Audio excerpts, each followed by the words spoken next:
hanggang sa kahuli-hulihan na mensahe ni Tatay Digong. Hindi niya kayo iniwan. Mga kapulisan, mga militar, hindi kayo iniwan ni Tatay Digong. Reuters, okay, interview me now. Go. Come on. What is your question? How do you feel right now seeing your former president going? We are enraged because we love President Duterte. He loved the Philippines first. That's why we love him.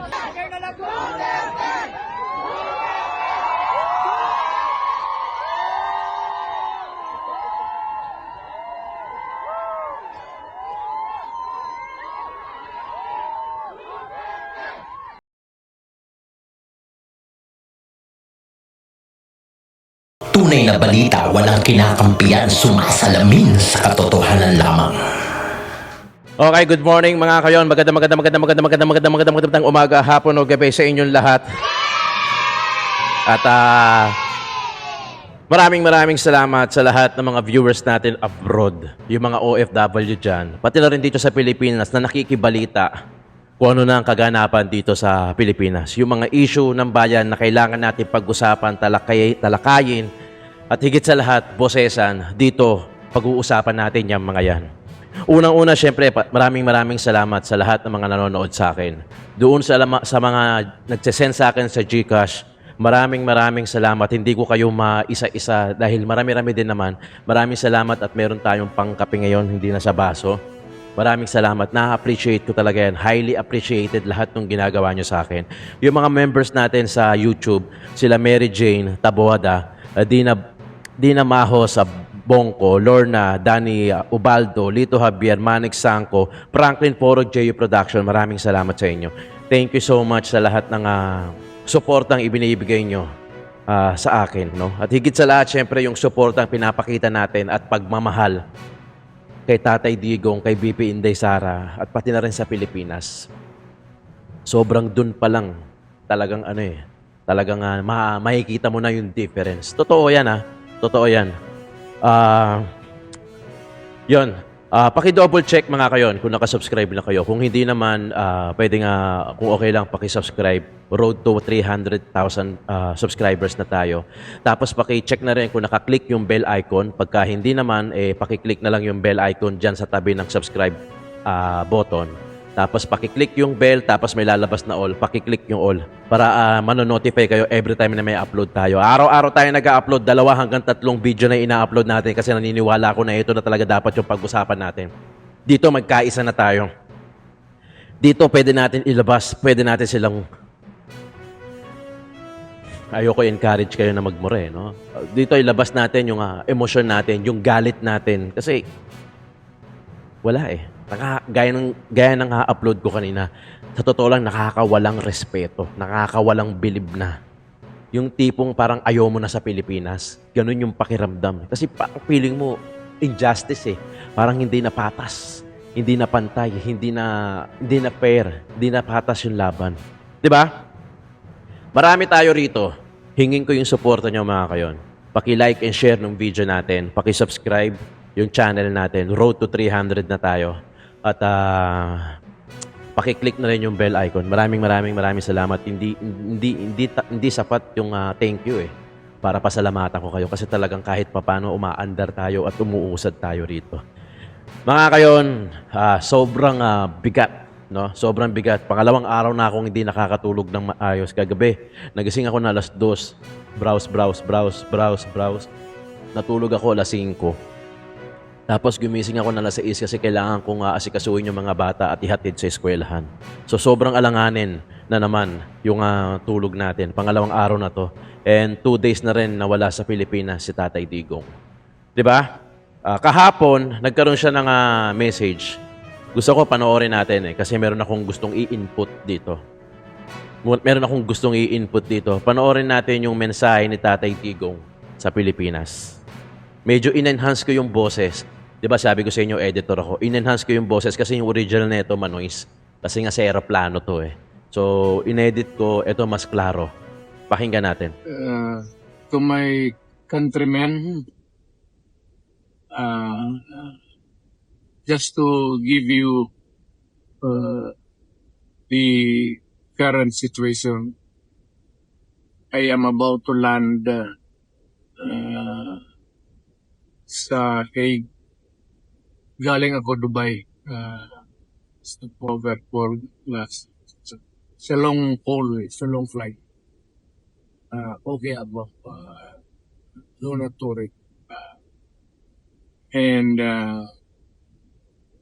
I think this is something to do with the law and order noon.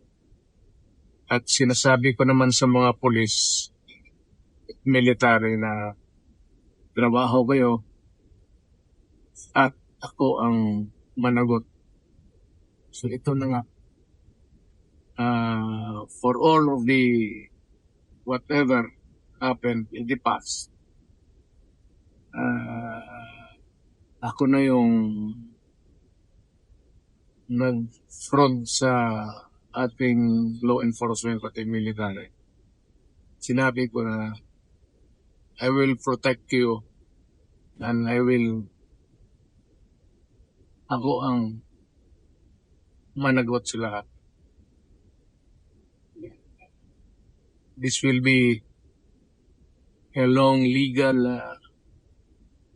proceedings, but I say to you, I will continue to serve my country at to be it. Kung ganun ang destiny ko. Salamat.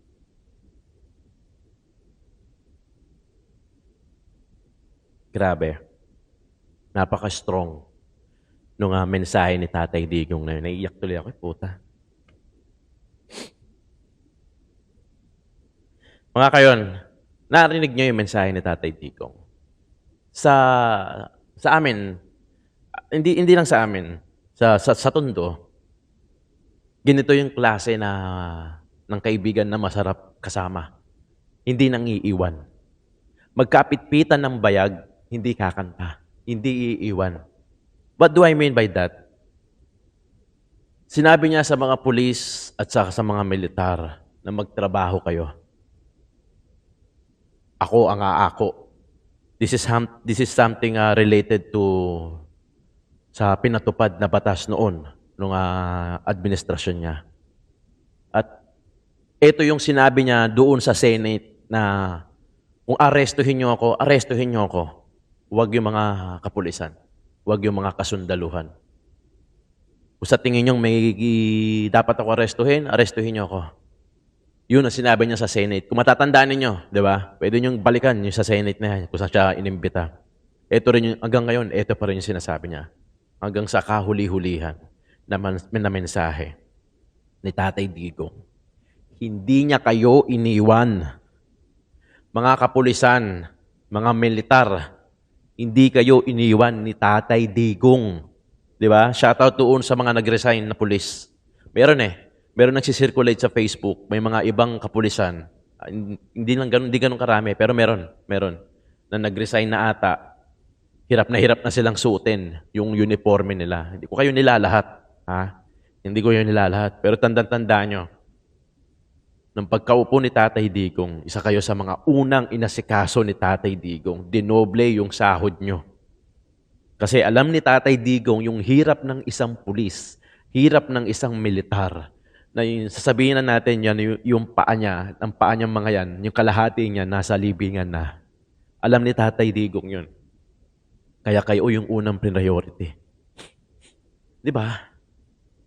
Tapos ngayon, sa laban ni Tatay Digong, siya na lang mag-isa pala. Actually, hindi naman siya mag-isa eh. Kasama kami. Pero mas maganda sana kung kasama rin namin kayo.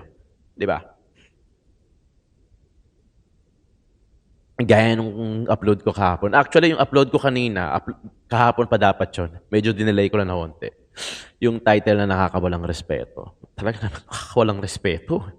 Di ba? Hindi nakarespeto. Wala nang, hindi na siya. Parang ang layo, sabi ng Rodante Marcoleta, ang layo na ng Pilipinas sa kapayapaan. Parang hindi na nga mangyayari. Kung ako tatanungin, kung ako lang, O ako lang parang hindi na mangyayari. Eh syempre, ako lang naman yun. Eh, baka mamaya sabihin ng gobyerno, hindi ka naniniwala na meron pang kapayapaan ng Pilipinas. Eh bakit? Opinyon ko yan eh. 'Di ba? Kaya ako na lang yon. Kumbaga ako na. Kung kayo naniniwala rin kayo na wala nang pag-asa yung Pilipinas pagdating sa kapayapaan, at least may kasama ako. 'Di ba? Pero kung ako tatanungin, malayo. O malayo. Not unless siguro si BP Inday Sara yung umupo next. Pero syempre, titirahin nila yan. Kung nagawa nila yan kay Tatay Digong, gagawin din nila yan kay BP Sara. Di ba? Anong request ko? Ito, personal ko. Personal ko to. Sigurado naman siguro, malaki ang percentage na si BP Inday Sara tatakbo sa 2028. Request ko sa inyo to. Alam ko marami tayo. Personal na request ko sa inyo. We all know na malaki yung percentage na si BP Inday Sara tatakbo. Ayoko magsalita ng tapos kaya lagi ko sinasabi, malaki yung percentage na tatakbo si BP Inday Sara sa 2028. Itong PDP laban, pwede ba personal ko sa nakailingan sa inyo? Napapasukin natin tong siyam. Sama na natin si Dr. Mata. 10. Pwede ba? Papasukin natin. Papasukin natin sa gera itong 10 na to. Para sama-sama, may kasama si BP Inday Sara sa 2028. Alam ko malayo pa pero malayo na nga pero ganito na ginagawa nila eh, 'di ba? Ganito na nila Ganito na nila tratuhin yung dating pangulo natin, no? Marahil may mga ilan din kasi diyan, putang ina, di ko na. Marami din kasi diyan sigurado ako na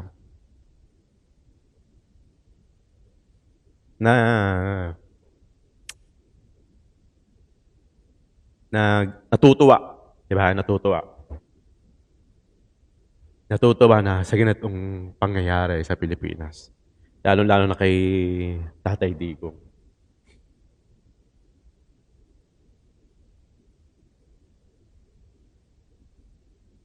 May karma din kayo. May karma din kayo. Mga kayang panoorin natin ito. Medyo gumang yung loob ko rito kasi maraming mga kababayan natin sa Netherlands yung nakiintay kaya Tatay Digong. Nakalimutan ko tuloy full screen. Kaya, panoorin natin to. You me now. Go. Come on. What is your question? Where are you from and where are you affiliated to? Reuters. Reuters. Okay, interview me now. Go. Come on. What is your question? How do you feel right now seeing your former president going? We are enraged because we love President Duterte. He loved the Philippines first. That's why we love him. Ay. There is no fairness here. ICC doesn't have any jurisdiction in the Philippines. We are no longer, and we are not part of the International Criminal Court, and the International Criminal Court doesn't have any jurisdiction in the Philippines. We insist and we give our petition to release Duterte because he did not receive there's no proper Jurisdiction. There's no proper jurisdiction, and he did not receive due process. He was illegally taken from the Philippines. They kidnapped him going here in the Netherlands. That is not how you were saying we should follow the rule of law, but the ICC themselves, they're not following the rules to give him due process. We are crying for due process for President Rodrigo Roa Duterte.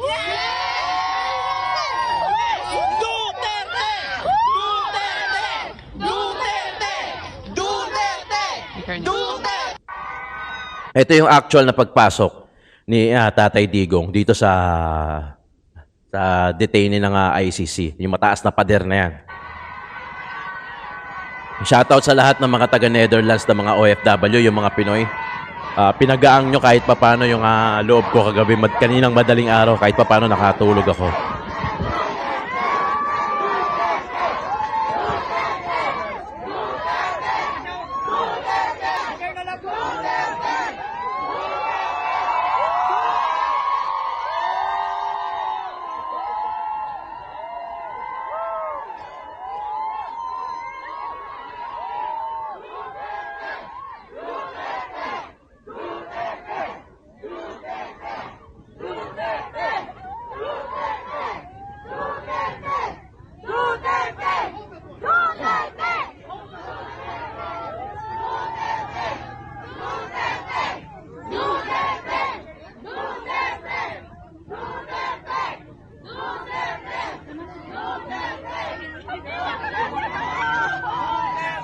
Shoutout sa lahat ng mga OFW na to. Maraming salamat sa inyo. At hindi nyo iniiwan si Tatay Digong dyan. Shoutout sa inyo lahat. Alam nyo na kung sino kayo. Di ko kayo kilala. Pero iisa yung laban natin. Iisa yung pinaglalaban natin. Ito, sinisigaw na pabalikin siya sa Pilipinas. Send him back! Send him back!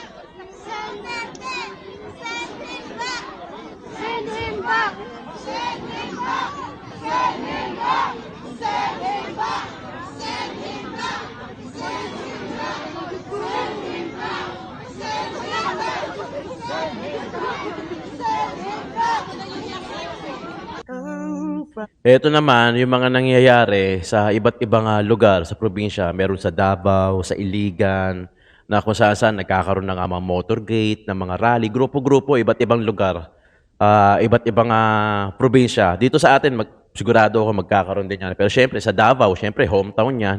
Syempre, mas ramdam nila yan. Sa Iligan, sa OFW, mga OFW nga sa ibang bansa, nagkakaroon ng mga kanya-kanyang grupo. How much more dito sa Pilipinas? Hinaan ko lang, may sounds pala. Ayan parang motorcade nila. Yan, we stand with PRRD. Grabe, di ba? Ayan, motorcade siguro to. Ganyang karami man nagmamahal kay Tatay Digong. Ito na lang Ito na lang. Kahit saan ka pumuntang bansa, meron mga ganyan na pagtitipon na kung saan ang sinisigaw nila Duterte, kung saan sinusuportahan o nagpapakita sila ng suporta kay Tatay Digong.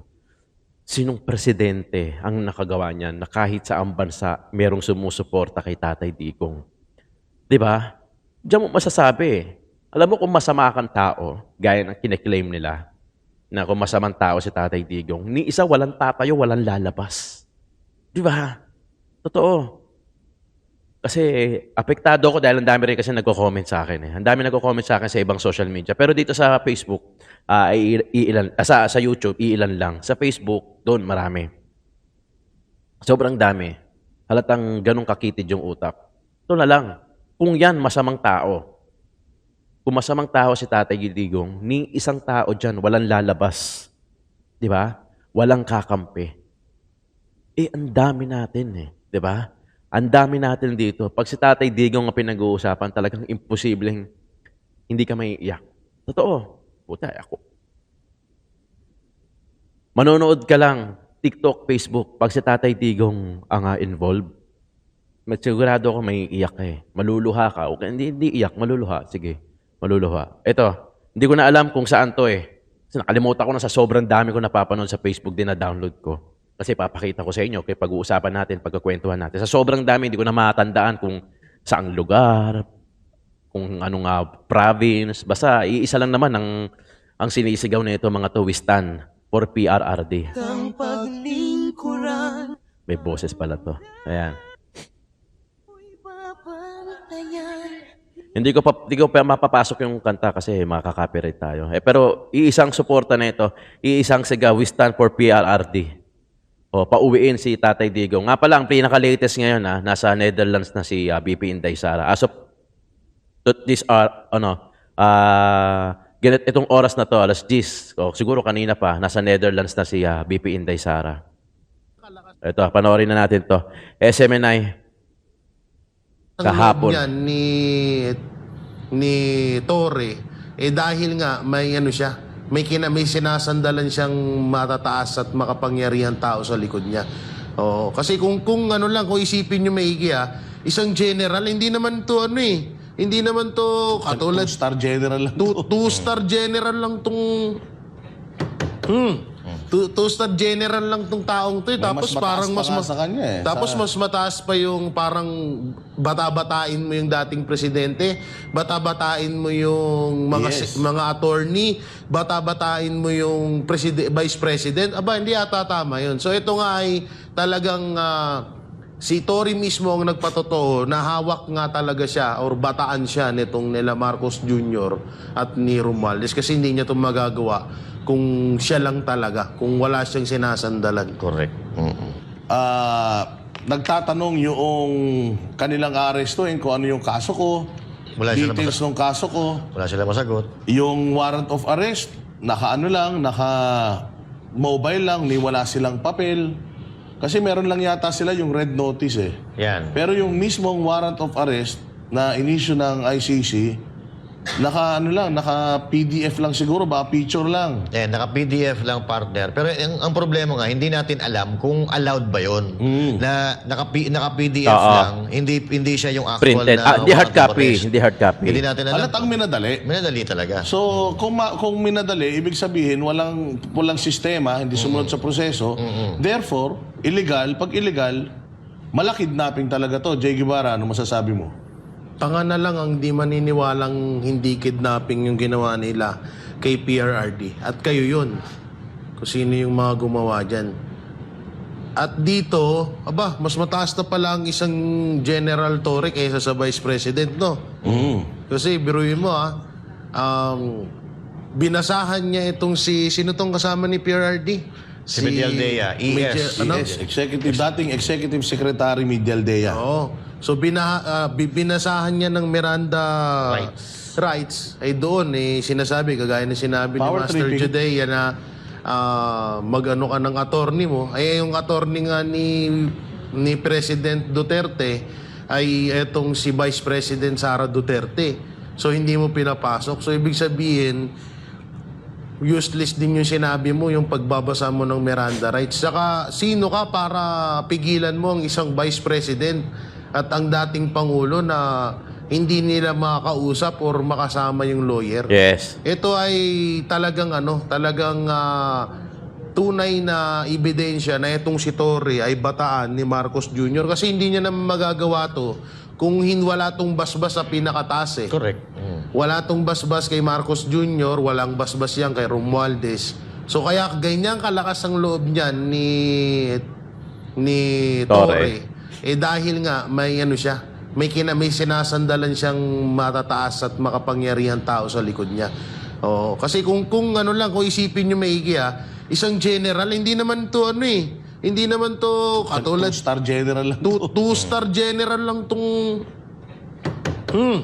Two-star general lang tong taong to. Tapos mas parang mataas pa nga sa kanya eh. Tapos mas mataas pa yung parang bata-batain mo yung dating presidente, bata-batain mo yung mga attorney, bata-batain mo yung vice president. Hindi ata tama yun. So ito nga ay talagang si Torre mismo ang nagpatotoo na hawak nga talaga siya or bataan siya nitong nila Marcos Jr.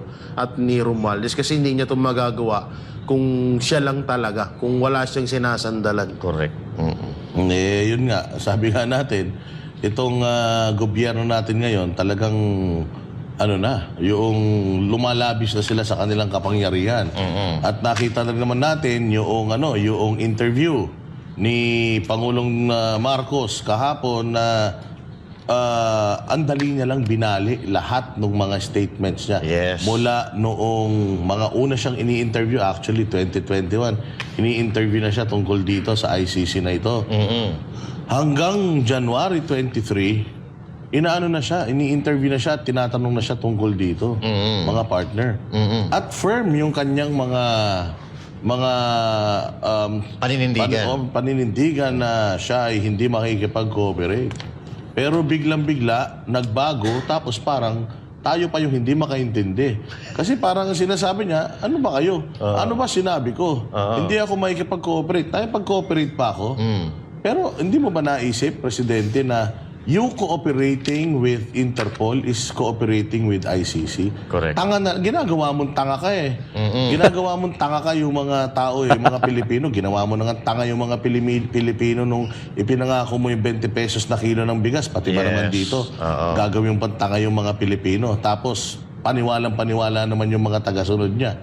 Pati yung kanyang tagapagsalita dyan sa PCO, ganun din. Sa pagtanga yan. Oo, ibang klase. Sabi ko nga abogado ka pa man din, pero yung pagsunod sa batas, protocol, Hindi mo alam. nakita mo na, may kaso.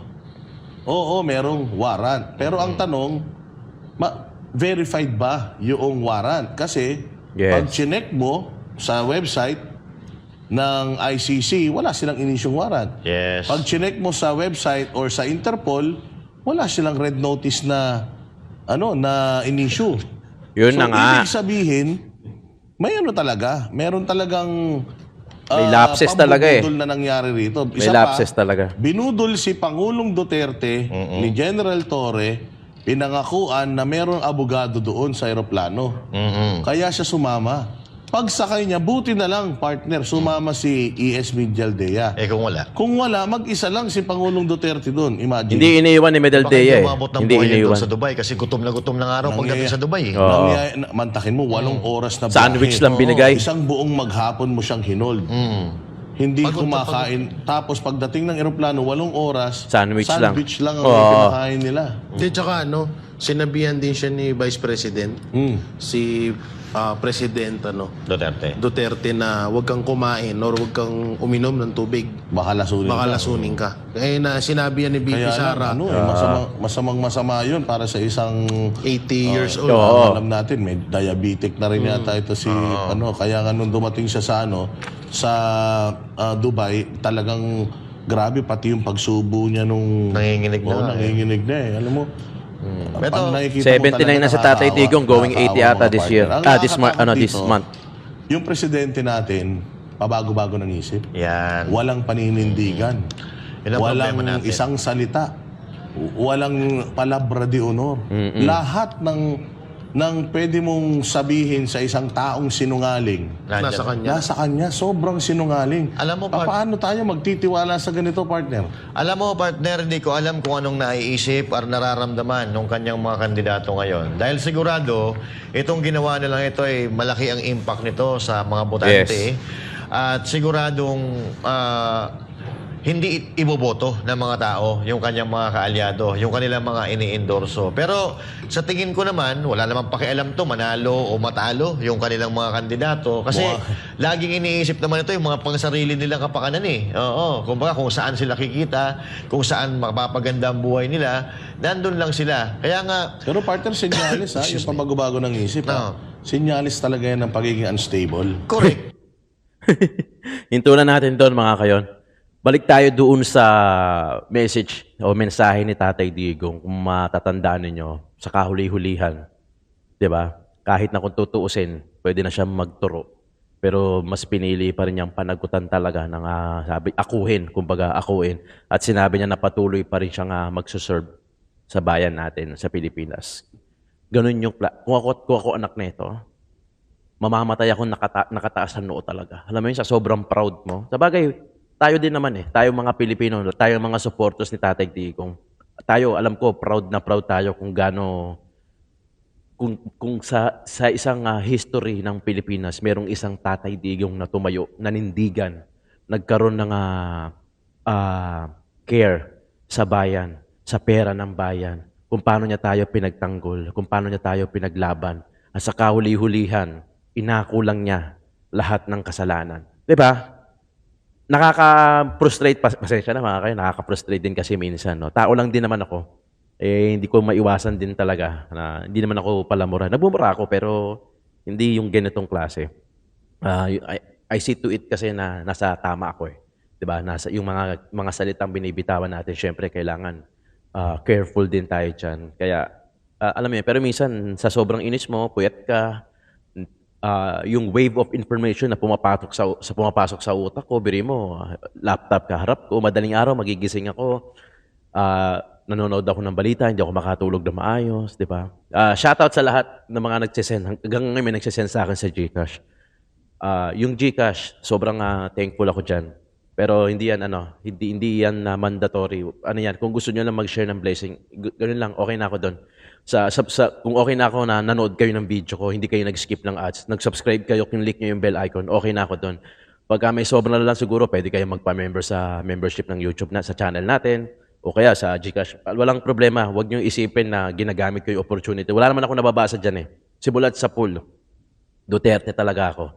Matatandaan ko, mga kwento ko lang. Dati kasi meron akong Angel Kasambahay, 2016. Napakabait nito, taga Leyte. Napakabait nito si Tata. I'm sure, Baka nanonood din sa atin yan. Si Tata, isang INC. Nang pumasok siya sa akin, ang sinabi lang niya sa akin, isang araw lang daw yung pwede niyang hilingin. Yun yung linggo. Kasi magsasamba siya. Sabi ko, sige, hindi siya humingi ng day off. Hindi siya humingi ng day off. Sinabi lang niya yung Sunday na payagan ko siya na makapagsamba doon sa oras ng umaga. Sabi ko, no problem. Sige, nilay-respeto ko. INC siya. Tanda-tanda ko 2016, bago maghahalalan ng presidency, yung national, kay Tatay Digong. Gusto ko na si Tatay Digong nung kasi nga matunog si Tatay Digong sa Davao kung paano niya lilinis at gaano kalinis, kaayos ang Davao. So, tas nalaman natin na tatakbo siya ng presidency. Kaya tuwan-tuwa ako. I remember, tinatanong ko yung angel ko, yung kasambahay ko na sino dadalhin ng INC. Yan. Ganun ako ng ganun. Paki-confirm niyo to, mga INC, alam niyo to. Ang sinabi sa akin ng kasambahay ko, yung angel ko, hindi pa yan sasabihin sa amin. Sasabihin niya yan pag malapit na. O kayo, mga nanonood sa akin na INC, paki-confirm nga, di ba? Paki-confirm. Kasi ako gusto ko na malaman kung sino bubuhatin ng INC nun during, nung 2016 na yun. Kasi nga, sobrang pan na ako ng Duterte. O yun nga, hanggang sa nagsasamba siya every Sunday. Ako naman, tanong-tanong, baka mamaya binanggit na sa kanila. Hanggang sa nalaman ko nga, siguro nung malapit na yung election, sinabi niya sa akin na si Duterte nga daw ang dadalhin ng INC noong time na yun. O shoutout sa lahat ng mga INC. Paki-confirm nga kung tama yun, di ba? Yun ang sinabi niya sa akin. So, kumbaga pag malapit na, saka pa lang daw sasabihin sa kanila. Hindi daw sasabihin ng ahead of time. Pag malapit na daw pag malapit na yung election, saka pa lang sasabihin sa kanila kung sino yung iboboto nila. Ganun yung unity ng INC. In fairness sa INC, ganun yung unity nila at ganun yung pakikisama nila. Tapos, 2016, tuwan-tuwa ako, nanalo si Tatay Digong, pinimplement niya yung war on drugs. Tapos, 2019, nanalo si Yorme Isko Moreno. Since na taga Maynila ako, doon ako nag-vlog kay Yorme Isko Moreno. Yan, hanggang sa naging kay Yorme Isko Moreno ako. Pero natatandaan ko noong mga time na yon, 2016, nung nangangampanya si Tatay Digong sa pagka-presidente, videographer kasi ako. Yung kumukuha kay Tatay Digong na coverage, na video, alam niyo yan, di ba? Lahat ng mga coverage ni Tatay Digong nung tumatakbo siya, nasa circle of friends ko. Yung Cinemotion, nasa circle of friends ko. Kasi videographer kami, mga wedding videographer kami. Tanda-tanda ako, nag-post pa sila noon, nung mga time na yon, na nanghahanap sila ng mga videographer para kay Tatay Digong. Walang bayad.